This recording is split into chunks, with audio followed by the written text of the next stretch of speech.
Na primeira leitura de hoje, Jeremias é atacado pelos seus adversários, eles tramam contra ele. Jeremias é um profeta que viveu ali na época em que Jerusalém foi destruída pelo rei da Babilônia, Nabucodonosor. Jeremias então dizia que a cidade seria destruída. Os falsos profetas eram muito otimistas, diziam coisas que as pessoas queriam escutar, que vai ficar tudo bem, não se preocupem, não vai acontecer nada de mal. E o profeta Jeremias, ao contrário, dizia: nós fomos infiéis, nós quebramos a aliança, a cidade será destruída, o templo será destruído, nós seremos levados para o exílio. E aquele discurso desagradava tanto o povo quanto os líderes, os chefes do povo. Então, por isso é que na primeira leitura de hoje eles dizem: vinde para conspirarmos juntos contra Jeremias. Um sacerdote não deixará morrer a lei, nem um sábio o conselho, nem um profeta a palavra. Ou seja, ele não vai deixar de dizer as coisas que precisa dizer, as coisas que Deus manda ele dizer. E por isso Jeremias clama a Deus, para que Deus o salve das mãos dos seus inimigos. E essa leitura então nos aponta para Jesus, que também foi atacado, que também foi desprezado, incompreendido, não foi aceito pelos chefes dos judeus, por boa parte dos judeus. Então aqui no Evangelho de hoje nós temos um dos anúncios da paixão. Estamos subindo para Jerusalém. O Filho do Homem será entregue aos sumos sacerdotes e aos mestres da lei. Eles o condenarão à morte e o entregarão aos pagãos para zombarem dele, para flagelá-lo e crucificá-lo, mas no terceiro dia ressuscitará. Então, mais uma vez, Jesus, já caminhando para Jerusalém, abre o seu coração para os discípulos, antecipando os acontecimentos e dizendo que os seus inimigos vão crucificá-lo. Mas sempre que Jesus fala sobre esse tema, acontece alguma coisa inusitada que demonstra a absoluta incompreensão dos seus discípulos.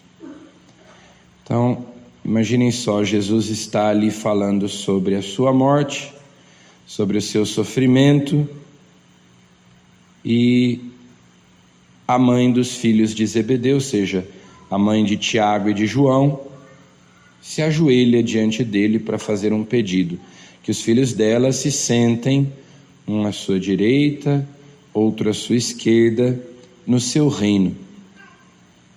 O que é bastante indelicado da parte dela, né? Imaginem que você fosse dar à sua família uma notícia ruim, que você reunisse a família para dizer: olha, eu estou com uma doença grave, eu tenho pouco tempo de vida, logo eu vou morrer.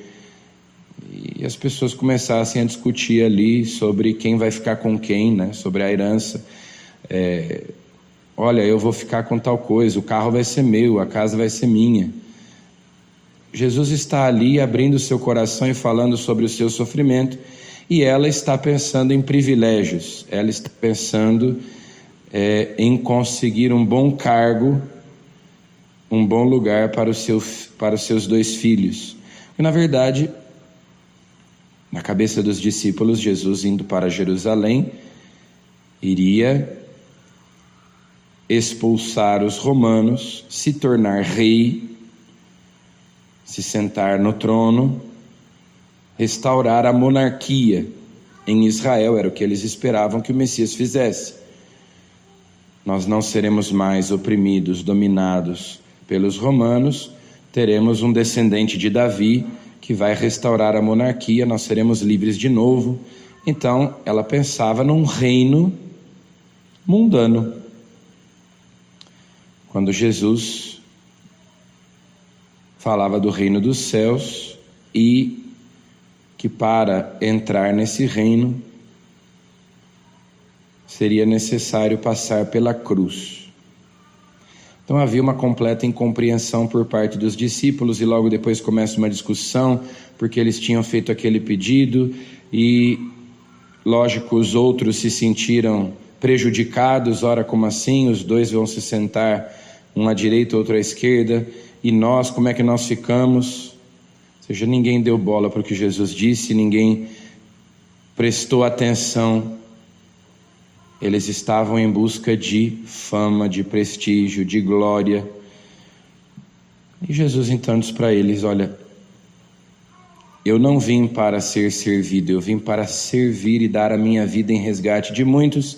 E no meu reino é maior aquele que serve os outros, é maior aquele que dá a sua vida. O meu poder é o amor, o meu trono é a cruz. Então, se vocês querem ser poderosos, se vocês querem ter alguma glória, a glória de vocês deve ser a cruz. O poder que vocês devem buscar é o serviço. E nós tantas vezes também não compreendemos as palavras de Jesus, acabamos de ouvir aquilo que ele diz no Evangelho e dali a pouco estamos agindo como se não tivéssemos ouvido nada. Então nós pedimos a Jesus o dom do entendimento, a inteligência.